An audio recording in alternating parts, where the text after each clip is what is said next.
entre-temps, la société a énormément évolué et entre-temps, il y a beaucoup de migrations, de gens qui sont partis et de plus en plus féminisés. Quand on va demander aux femmes qui ont quitté, oui, ben parce que certaines règles, certaines réglementations ne nous arrangent pas. Alors, je vous pose cette question de comment le Maroc peut s'inscrire dans la marche du monde, dans l'évolution du monde, tel que ça a été dit par Sa Majesté, tel que on le constate dans la vie de tous les jours, tout en maintenant sa spécificité culturelle et religieuse.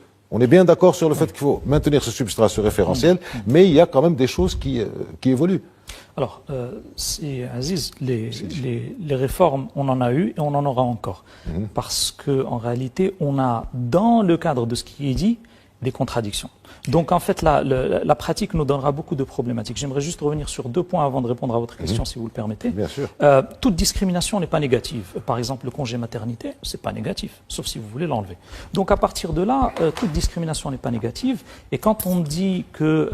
bon, on va pas l'enlever, on va ajouter le congé de paternité. Moi, je dirais pas que les mentalités des hommes sont archaïques, parce que ça nous mettrait sur le dos beaucoup d'hommes très intelligents, très innovants, très utiles à la société. Donc les mentalités, ça c'est quelque chose qui est assez subjectif en termes de jugement, mais la raison par contre c'est quelque chose d'un peu plus objectif. Quand on dit que 66% des filles ont le bac avec des meilleurs résultats, ça c'est une question qui revient beaucoup dans les débats avec les modernistes. En fait, ce qui fait que les filles ont beaucoup plus de bons résultats que les garçons, c'est que les filles sont encore plus dans cette tradition que les garçons. On ne laisse pas la fille sortir le soir faire ce qu'elle veut, on laisse le garçon sortir le soir faire ce qu'il veut. La fille, ça a beaucoup plus que le garçon. Donc on a donné beaucoup plus de liberté. Et là, on pourrait dire que c'est une sorte de patriarcat déplacé aux garçons que la fille. Donc le garçon a beaucoup plus de latitude. Excusez-moi, je vous interromps là-dessus. La fille n'a plus besoin de sortir physiquement pour être dehors. Elle a Internet devant elle. Oui, parfois même, elle peut faire des choses sur Internet qu'elle ne ferait pas dehors. On est d'accord, mais toute chose égale par ailleurs, quand on a la possibilité de fréquenter d'autres personnes à l'extérieur physiquement, de faire d'autres activités alors qu'on devrait être en train d'étudier, eh bien la probabilité d'échouer est plus grande. Ça, c'est une question de temps. Alors maintenant, pour répondre à votre question qui est très intéressante, le Maroc, est-ce qu'il va s'inscrire dans une marche? Déjà, moi je pose la question encore dans un cadre de rigueur, est-ce que c'est une marche ou c'est un diktat? C'est-à-dire, et on marche vers quoi? Le progrès, d'une manière générale, est-ce qu'il est toujours bon? Non, on peut avoir un progrès de cellules cancéreuses dans le corps, c'est pas un progrès qui est bon. Donc tout progrès n'est pas bon. Je donne un exemple qui est très révélateur de l'état des sociétés occidentales qui sont souvent apportées comme modèle, le suicide. Le suicide, les taux de suicide les plus élevés dans le monde, ils sont où? Ils sont pas dans les pays musulmans. Ils sont au Japon, ils sont en Corée du Sud, dans les pays scandinaves. Et le meilleur indicateur d'un état de mal-être social, c'est ça. Aux États-Unis, la vente des antidépresseurs a été multipliée par 7 depuis les années 2000. Cela étant, on n'a pas tout à fait les chiffres en Afrique d'une manière générale sur les suicides, parce que ça reste quelque chose qui est... Non, le suicide, c'est quelque chose qui est cadré par la police. Donc, en réalité, ça, c'est quelque chose, on a des rapports, des médecins légistes, etc. Donc, c'est des choses qui sont relativement cadrées. Maintenant, ce XXe siècle, vers lequel on est arrivé, je rappelle que le XXe siècle, c'est le siècle qui a été le plus sanguinaire pour l'histoire de l'humanité. On a eu la Première Guerre mondiale, la Deuxième Guerre mondiale, le plus grand nombre de victimes, et on doit lire pour comprendre un petit peu cette inscription dans le cadre international. Elle vient d'où? C'est pas une volonté émancipée. On a des dictates. Je vous encourage à consulter le livre de John Perkins, Confessions of an Economic Hitman, d'un assassin financier. Il montre comment, en collaboration avec les plus grandes puissances et leurs départements d'État étrangers, avec les institutions internationales, on dicte un certain nombre de dictates aux pays qui sont dans une situation un peu plus faible. Et donc, aujourd'hui, la question à se poser, c'est est-ce que les gens, au Maroc, on a un musée national de la résistance. Les gens sont morts. Les gens ont lutté contre le colonialisme, qui avait justement ce genre de projet. Et ils ont sacrifié leur vie, leur avenir, leur famille, etc. Est-ce qu'ils ont fait cela pour qu'on vienne ensuite continuer le projet colonial que lui a porté, ou bien est-ce qu'ils ont fait cela pour, à la fin, après 100 ans, avoir la possibilité de légaliser la prostitution ou le LGBTisme ou des sex shops à chaque coin de rue? Donc c'est quelque chose... Il y a le juste milieu. Une question. Il y a le juste milieu. Le juste milieu, on va y venir parce que ça dépend du référentiel. Et justement, on doit sortir de ce référentiel passéiste qui se base sur la modernité. La modernité aujourd'hui est dépassée. C'est un référentiel du XVIIIe siècle. Le référentiel passéiste qu'est la modernité. Je vais vous dire pourquoi. Parce que la modernité, c'est un courant philosophique qui est cadré à partir de la fin du XVIIIe siècle et qui s'arrête au XXe siècle. À partir de là, on a d'abord un événement majeur aujourd'hui qui montre que ces messages de la modernité sont des messages creux. Gaza nous montre, on a un génocide. Tout ce qui est droits de l'homme, droits humains, droits universels, droits de la femme, droits de l'enfant, les enfants sont déchirés, déchiquetés, les femmes sont déchirées, déchiquetées, et les institutions internationales qui sont censées porter ce message des valeurs des droits de l'homme universels sont incapables de faire quoi que ce soit. Ce n'est pas parce qu'une partie du monde a failli, docteur, non, que nous allons remettre en cause. C'est pas affailli, c'est que quand quand il s'agissait de condamner un État, on le soutient militairement et via les avions espions et via un certain nombre de choses. Alors, donc, et aussi, je termine si vous le permettez, on a aussi des exemples de cette modernité où la Suède, par exemple, teste ses avions en pré-vente en Afghanistan, sur les civils. Donc on doit faire un petit peu d'épistémologie et se poser la question, c'est constante. On va spécifier cette modernité par ses constantes. Est-ce qu'on va rester dans un relativisme matérialiste? Par exemple, aujourd'hui, dans un cadre de société matérialiste, les personnes de troisième âge sont des personnes qui ne produisent plus.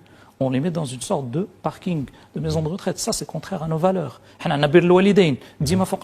Donc, à partir de là, j'aurais une question, c'est justement dans ce cadre-là, c'est que dans l'une de ses interviews bien connues, il disait que on pouvait le considérer comme l'indigne, c'est-à-dire hors de la religion. Mais la question, c'est que dans nos constantes, on a l'islam, l'article 3 de la Constitution, et le malikisme. Est-ce qu'il est d'accord avec ces constantes? Est-ce qu'il est d'accord, par exemple, quand on a une directive qui sort dans les articles de presse, la Banque mondiale recommande au Maroc de faire plus d'égalité. La Banque mondiale demande au Maroc d'intégrer des choses de la théorie du genre. La Banque mondiale qui diffuse dans son site web officiel deux référentiels différents, le fait que les relations sodomites augmentent la croissance. On va le laisser répondre, allez-y. Merci. Alors j'aimerais rebondir sur deux... Il y a eu des questions directes. Oui, deux idées globalement sur le référentiel. Ok, voilà, allons-y. Alors avant le référentiel, j'aimerais rebondir sur deux idées de Selhel. La première, celle de la mentalité masculine. Pour bien clarifier les choses, les hommes marocains croient que leurs privilèges dans le référentiel traditionnel religieux sont des droits, alors que non, ce ne sont pas des droits, ce sont des privilèges. Et ils doivent bien entendu accepter que ces privilèges ne pourront plus continuer pour les droits des femmes et pour les intérêts des enfants. Voilà. Donc, c'est pourquoi je dis une mentalité archaïque, parce que ils n'acceptent pas, les hommes n'acceptent pas que les femmes aient des droits de citoyenneté parce qu'ils se croient avoir une tutelle sur la femme. Et ça, excusez-moi, ça ne peut pas cette question. Est-ce que vous pensez que le raisonnement développé par Dr Talal Hello est archaïque? Quoi? Pardon? Est-ce que vous pensez que le développement... Mais non, je ne parle pas de... Je parle de... Non, je parle de la mentalité masculine. Amitié, hein, mais ça reste quand même un débat. Écoutez, en ce qui concerne les élèves, pourquoi les filles excellent dans l'enseignement? Ce n'est pas pour les raisons citées par Selhel. La première raison, c'est parce que les filles ont l'obligation d'exceller pour se libérer, pour avoir l'indépendance et l'autonomie économique. Parce que sans cela, il n'y aura pas de dignité pour ces filles. Donc, ils s'accrochent à leurs études pour se libérer. Parce que s'ils restent dans la famille, ils seront mariés avec un homme qui peut ne pas être responsable, qui peut être très violent, et puis ils ne peuvent pas demander le divorce parce qu'ils ne sont pas autonomes. Ils dépendent de nafaqa de l'homme. Donc qu'est-ce qu'ils font? Ils excellent dans les études pour garantir un avenir meilleur. Alors, le référentiel. Le référentiel de l'État du Maroc, ce n'est pas revenir à le fiqh traditionnel. Il n'existe aucun document qui parle de ça. Donc, il y a le référentiel religieux, il y a les principes religieux, d'accord? Mais comment est-ce qu'on doit lire et comprendre et expliquer et interpréter ces textes religieux? C'est là le travail, le vrai travail. Alors, tout le monde sait qu'il y a une religion. Et moi, en tant que défenseur des droits humains, je dois respecter toutes les religions qui sont au Maroc, parce qu'il n'y a pas que l'islam. Il y a Donc, un système de l'islam, philosophes, plusieurs comme doctrines. comme disaient Il y a les Grecs. l'islam sofi, il y a l'islam salafiste, il y a l'islam des frères musulmans, il y a l'islam populaire des masses populaires, il y a les chiismes, il y a les baha'is, il y a les chrétiens, il y a les juifs, etc. Moi, je respecte tous ces gens-là, mais je ne permets à aucun d'eux d'essayer d'imposer son mode de vie ou ses choix personnels à tout le monde et rendre sa religion un ordre social. Voilà, c'est là le problème. La religion, elle est là, et les musulmans sont là, mais la société à laquelle les textes religieux ont répondu n'existe plus. Donc, la réalité humaine change, et les textes sont restés là. Comment est-ce que les textes peuvent se mobiliser aussi avec la réalité? C'est à travers la lecture humaine. Donc tout ça, les textes dont on parle, la Constitution, tout ce qui a été soulevé par Sidi El Helloul, c'est humain. C'est humain, c'est notre travail. Donc le Maroc a choisi d'aller de l'avant, d'aller vers l'avenir. Il n'a jamais choisi de revenir en arrière. On n'est pas un État religieux. Donc nous avons le référentiel Et les religieux, structures mais d'un avec des État moderne ont commencé chez nous depuis 1912 et on est en train d'essayer de accomplir un peu le processus démocratique et le processus, c'est-à-dire de démocratisation dans notre pays. Donc, le référentiel religieux doit être lu à partir d'une réalité humaine qui change pour pouvoir répondre aux droits des citoyens. Et bien entendu, quand on parle de constante du royaume, c'est la Constitution parle aussi des droits humains comme étant un tout indivisible et tel qu'il est reconnu sur le plan international. Et puis aussi, on parle de la suprématie des droits humains sur les lois nationales. Et les constantes du royaume, parmi ces constantes, il y a la religion musulmane. Mais comment la lire? Est-ce que c'est la religion des salafistes ou bien la religion des ulama marocains qui ont toujours été des gens vigilants, qui ont toujours essayé de Ça, c'est le cœur du sujet. Ça répond à votre question, Dr El Helloul? En partie, vous je pourrais n'avez pas revenir fini. sur ça. Oui, c'est-à-dire qui ont toujours fait cette adaptation des textes avec la réalité. Et les ijtihadat des ulama de Sousse est un modèle. Moi, j'ai entendu des conservateurs parler pendant les 2 ans de débat sur la Moudouana et dire on refuse ceci, on n'accepte pas cela, il y aura la guerre civile si on fait ça, alors que tout ce qu'ils rejettent, il a déjà été accepté par les ulama de Sousse et par Ibn Ardon aussi au nord. Donc, on a des exemples à suivre à l'intérieur. Mais moi, sincèrement, je le dis à Sidi El Helloul, je préfère qu'on discute de nos problèmes à l'intérieur, sans parler des forces extérieures. Pourquoi? Parce qu'on connaît tous l'Occident, on connaît tous les colons, on connaît tout le passé du colonialisme. Mais il ne faut pas trop axer sur la théorie du complot, parce que ça nous empêche de voir clair à l'intérieur. Il faut absolument essayer d'accomplir notre processus démocratique à l'intérieur, à travers le débat, à travers l'échange. Pourquoi? Pour qu'on soit fort, pour affronter les défis de l'extérieur, pour être un pays solide qui peut résister aux défis de l'extérieur, il faut qu'on soit démocratique. C'est bon, Ahmed. Voilà. Alors, vous voulez réagir à ça rapidement parce qu'il reste 10 minutes, hein, ça passe très vite. Ah, déjà. Donc, rapidement, la question c'est, moi ça m'interpelle, les structures de l'État moderne ont commencé en 1912, donc ça consolide ma conviction que cette modernité est importée, est imposée plutôt par le colonialisme, parce qu'en 2012 on a le protectorat. Maintenant, respecter... On a choisi de la garder.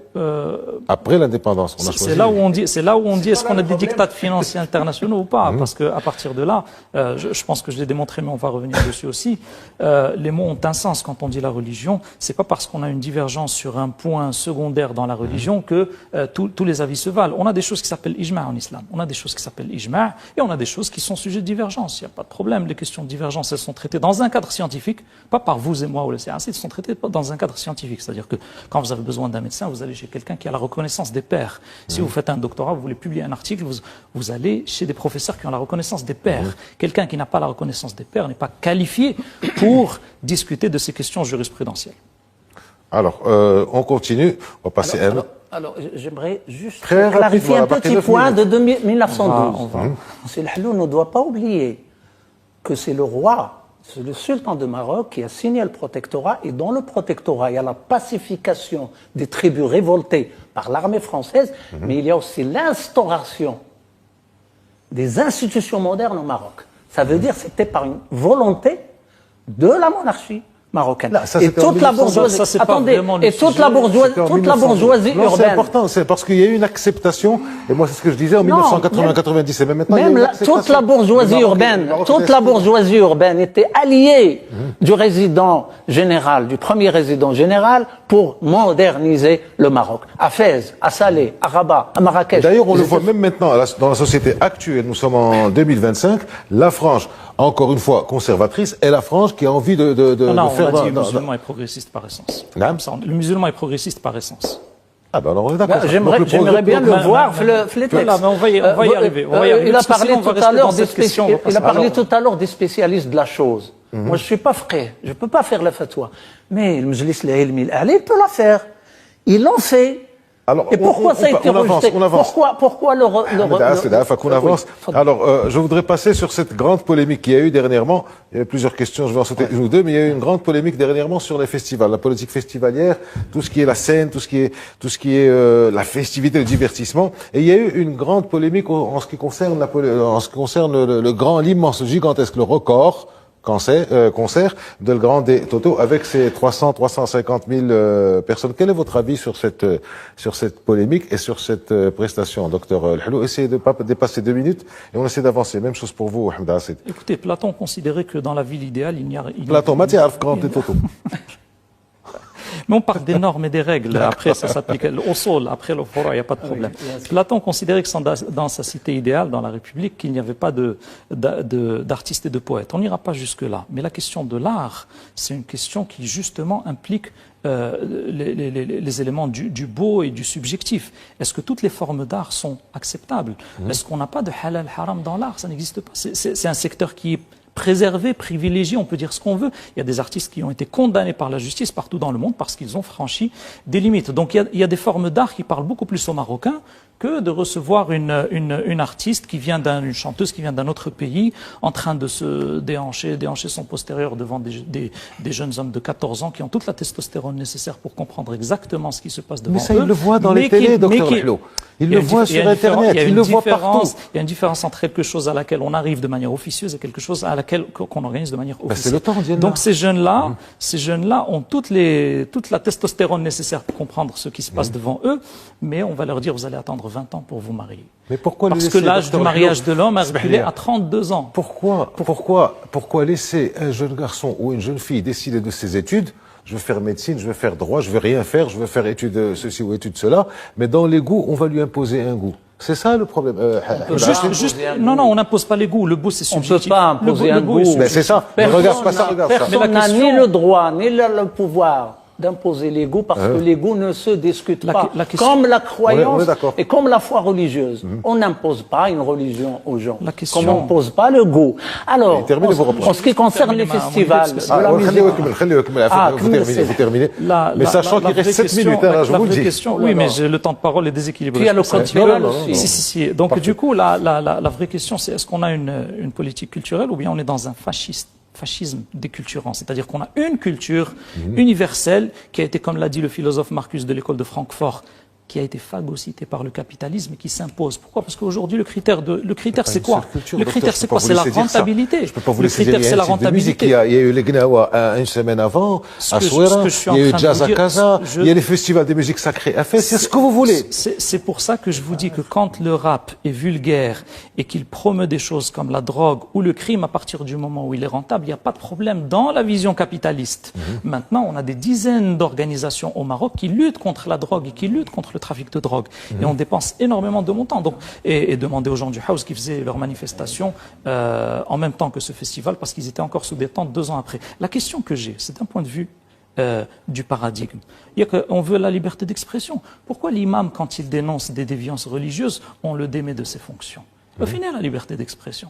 Un festival, il sort. Où est la liberté d'expression? On nage en pleine contradiction. Et c'est pour ça que... Ça, il faut que ce soit déjà... on n'entend pas beaucoup, que ce soit établi, parce que, bon, ben, en général, ils savent ce qu'ils disent. Maintenant, la question, c'est, est-ce qu'on va importer l'Europe telle que l'a dit Taha Hussein, on doit être européen avec tout ce que ça implique de bon ou de mauvais, ou là, on va garder nos constantes qui sont justement les spécificités qui sont énoncées dans l'article 19 de la Constitution. Là, on va laisser le darwinisme culturel, c'est-à-dire la culture de celui qui a le plus d'argent et le plus fort, va s'imposer comme Hollywood, tout simplement. C'est pas la culture, c'est pas une question d'argent. Personnellement, aujourd'hui, les films les plus diffusés dans le monde viennent d'où? Si vous me permettez... Non, dites-moi, répondez-moi. Ça peut être Hollywood, ça peut être Bollywood. Ça peut être Hollywood, ça peut être Bollywood. Non, Bollywood, c'est marginal, c'est un Et voilà, c'est Bollywood. Là, moi, je parle des box-office. Alors, si vous le permettez, c'est Aziz. On ne peut pas imposer aux artistes... Personne n'impose. On ne peut pas imposer aux artistes 5 minutes. le critère halal-haram. Ça n'existe pas dans le domaine de l'art. Il n'y a pas halal-haram. Et puis halal haram, c'est individuel. Ça concerne la personne, c'est-à-dire quelqu'un qui est croyant et qui croit que le vin est haram, il ne le boit pas, il est libre. Et moi, je le soutiens. Mais il n'a pas le droit d'imposer ses choix aux autres. Alors, le côté art, c'est liberté pure. On ne peut pas créer si on n'est pas libre. Il faut avoir l'esprit ouvert, libre, ouvert sur toute l'humanité, ouvert sur toutes les composantes du pays pour être un bon artiste. Alors, si aujourd'hui, on a des phénomènes qu'on n'apprécie pas, je peux être d'accord avec Selhlou, un genre musical... Oui, je peux être d'accord avec lui en ce qui concerne un genre musical qui ne me plaît pas. Mais je ne peux pas me permettre de dire que tous ces jeunes-là qui l'écoutent sont égarés parce que j'appartiens à une autre génération. Et nous aussi, quand on était jeunes, on aimait des choses que les grands refusaient ou rejetaient. Donc c'est comme ça. Mais il faut rappeler une chose, c'est l'éducation. Dans la famille et à l'école, il faut absolument, et ça on l'a raté, et je le dis à haute voix, on l'a raté depuis 1956, quand on a exclu les arts de l'école marocaine. Parce qu'il y avait des gens qui se croyaient sages, très, c'est-à-dire فاهمين بزاف, et qui ont dit هاد الفنون لهو وعبث. Alors aujourd'hui, il y a une société analphabète dans le domaine de l'art. Il faut une éducation artistique équilibrée si vous voulez que les jeunes aient un goût pour choisir un art qui est, c'est-à-dire de la qualité qu'on espère. Bien entendu, les festivals, c'est important. La culture des Marocains, c'est une culture de la gaieté, c'est une culture de la joie. On a grandi dans la danse et dans la chanson, dans notre milieu familial, et on a pratiqué toutes sortes d'arts traditionnels chez nous, dans notre village natal, avant de venir au milieu urbain. Donc, on ne peut pas entendre aujourd'hui parler de halal haram dans l'art parce qu'il n'y a pas halal. Et puis je rappelle que le deuxième siècle de l'Hégire et le troisième siècle de l'Hégire, c'était l'art de la musique et de la danse et du chant et de la poésie, même on peut dire érotique. Ça a été chanté. Vous pouvez voir le livre Al-Aghani de Abel Faraj. En matière d'érotisme, on a ça dans notre culture contemporaine aussi. Donc voilà, il n'y a rien. On va pas les citer tous, voilà. Donc à mon sens, il faut éduquer. Alors, parce que il faut qu'il y ait l'art à l'école, le théâtre, la musique, 2 minutes pour conclure pour Dr. la danse, etc. L'art, quand il transgresse les règles juridiques et légales, ne peut pas être accepté. Pour conclure, moi je dirais que je recommanderais un livre très intéressant. C'est le livre de Hans Hermann Hoppe qui s'intitule « La démocratie, cette divinité qui a échoué ». Aujourd'hui, comme disait Michel Colomb, cet Occident que l'on voit, qu'on idéalise, c'est Michel Colomb, le chercheur belge que vous connaissez probablement. L'Occident est une simple civilisation de spoliation. Je n'irai pas jusqu'à ce qu'il dit, mais en réalité, toutes les manifestations de richesse et d'art et de florilège civilisationnel, une grande partie, c'est-à-dire liée à, vous savez, l'Inde, 45 000 milliards de dollars ont été pillés de l'Inde au Royaume-Uni. Alors avec ça, on ne va pas construire des jolis trottoirs, on va aller bien plus que ça. Et donc, il faut lire les statistiques. Les faits sont têtus, les études scientifiques sont têtues, les implications sont très importantes.